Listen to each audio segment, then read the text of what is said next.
प्रभु बोले, अरे देवी आप उनको पूछना, उनके मित्र है ना जो, वो द्वारिकाधीश कृष्ण है। अब तो कृष्ण का नाम सुना सुशीला तो भगवान उस साधु को देखते ही रह गए, क्या कृष्ण मेरे पति के मित्र है। मन में विचार करने लगी, अरे इतने बड़े द्वारिका के राजा कृष्ण यदि मेरे पति के मित्र है तो मेरे घर के अंदर इतनी निर्धनता क्यों। तो साधु बोला, देवी जब भी सुदामा जी अपने संध्या निवृत्त कार्य से उठे तब आप उनको जरूर बताना कि कोई साधु आया था और पूछना कि कृष्ण मित्र है क्या। साधु तो चलता भला। इधर जैसे ही सुदामा जी भजन पूजन से निवृत्त हुए, खड़े होते पूछा, महाराज क्या द्वारकाधीश कृष्ण आपके मित्र है। तो सुदामा जी ने जैसे ही सुना कि कृष्ण, तो कृष्ण का नाम सुनते ही सुदामा जी की आंखों में आंसू आने लगा। कितने प्रेमी मित्र थे। हाँ देवी, हमने बचपन में गुरुकुल में अनेक विद्याओं का अध्ययन किया। वो बड़ा एकदम प्रेमी था। मैं कभी पाठ भूल भी जाता तो खुद को याद होता तो भी भूल जाता कि सुदामा की अकेली महाराज पिटाई नहीं हो। सुशीला बोली, यदि आपका मित्र है तो आप एक बार द्वारिका में जाकर के आओ ना, हमारे घर के अंदर गरीबी मिट जाएगी। सुदामा जी कह रहे, नहीं देवी, मित्रता के अंदर यदि स्वार्थ पैदा हो गया तो मित्रता थोड़े दिन खटाती है। उस मित्रता के अंदर यदि स्वार्थ प्रकट हो गया तो वो मित्रता महाराज रुकती नहीं है। अब तो बार बार कहने लगी, पर सुदामा जी मान नहीं रहे हैं। बार बार सुशीला के कहने पर सुदामा जी बोले, ठीक है देवी, यदि तू कहती है तो मैं चला जाता हूँ, पर मित्र के घर पहली बार जा रहा हूँ तो हाथ में कुछ न कुछ होना चाहिए।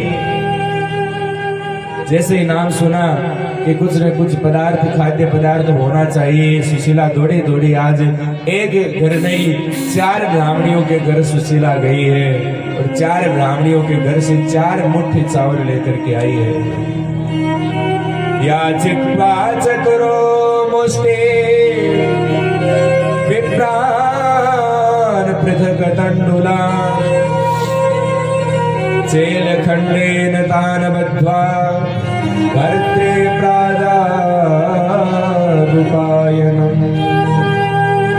4 ब्राह्मणियों के घर से 4 मुट्ठी चावल लेकर के आई, एक फटी झीनहीन धोते के अंदर बांध दिया और सुदामा जी को हाथ में लेते हुए सुशीला बोली, महाराज जब भी भगवान कृष्ण आपसे मिले तो मेरी बात एक जरूर बता देना।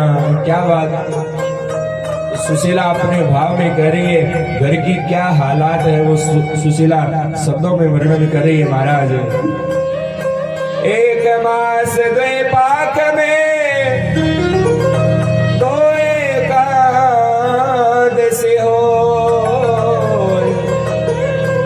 मेरे घर गोपाल जो नित्य एकादशी हो। क्या भावार्थ बना। सुशीला कह रही है, महाराज महीने में 2 बार 11 आती है, पर मेरे घर में तो भी ऐसे हालात है कि हर दिन 11 बनी रहती है। नन्हे नन्हे बच्चे जब पूछते हैं, भैया आज तुमने चावल बनाया नहीं, तो किसी न किसी बहाने से मैं उनको महाराज भुलाते हूँ। सुदामा जी बोले, देवी जब भी मैं मिलूंगा तेरी एक बात जरूर कहूंगा। अब तो सुदामा जी अपने मित्र से मिलने के लिए महाराज वहां से रवाना हुए हैं और जैसे ही रवाना हुए द्वार से चले, इधर द्वारकापुरी में पहुंचे। रास्ते के अंदर सो रहे थे। प्रभु ने सोचा ये सुदामा जी इतने शरीर से भी महाराज अस्वस्थ है, इतना कमजोर शरीर है, तो कैसे आ पाएंगे। तो भगवान ने जब सुदामा जी रात को बगीचे के अंदर सो गए तो भगवान ने अपने विमान से द्वारिका में ला करके सुला दिया। सुबह उठे तो पता चलता है कि महाराज वहां पर आज कितनी सुंदर द्वारिका नगरी बसी हुई है। आइए हम भजन के माध्यम से सुदामा जी का स्वागत करें। पहचाना नहीं। सुदामा जी बोले, आपके मित्र, आपके प्रभु को जाकर के बोलो कि द्वार पर कोई ब्राह्मण आया है। जैसे महाराज राजभवन में जाकर के द्वारपाल आया है, आकर के कहते हैं, महाराज आपके द्वार पर ऐसा कोई मित्र आया है, कौन है। शेष बगान जगातन में प्रभु जाने को आहे बसई के ग्रामा धोते फटे से लटे दुपटे अरुपाय उपानह के नहीं नामा। द्वार खड़ो द्विज दुर्बल देख रयो सके सो वसुधाय विरामा। पूछत दीन दयाल को धाम बतावत आपनो नाम सुदामा। जैसे सुदामा नाम प्रभु ने सुना सिंहासन को छोड़ करके भागे, पीताम्बर नीचे गिर गया और दौड़े दौड़े सुदामा जी को गले लगाया। अरे सुदामा, तुम इतने दिन कहाँ रह गए थे? कितने दिनों के बाद हमारी भेंट हुई है। भगवान की आंखों से आंसू गिरने लगे। प्रभु ने आज सुदामा जी को अपने जो राज सिंहासन पर भगवान जो नित्य सभा में विराजते हैं उसे अपने सिंहासन पर सुदामा जी को बिठाया है और ला करके महाराज आज जैसे सुदामा जी का आगमन हुआ है तो मानो उस महल की सारी दास दासियां हैं वो चंबित रह रही हैं। अरे ऐसा कौन आया है? आज तक इतने बड़े बड़े राजा महाराजा आए, ब्रह्मा जी आए, सब शिव जी आए, लेकिन आज तक मेरे प्रभु इतने दौड़ करके नहीं गए। ऐसा ये ब्राह्मण आया है तो क्या महाराज इसमें गुण है? सभी के मन में प्रश्न उठने लगा।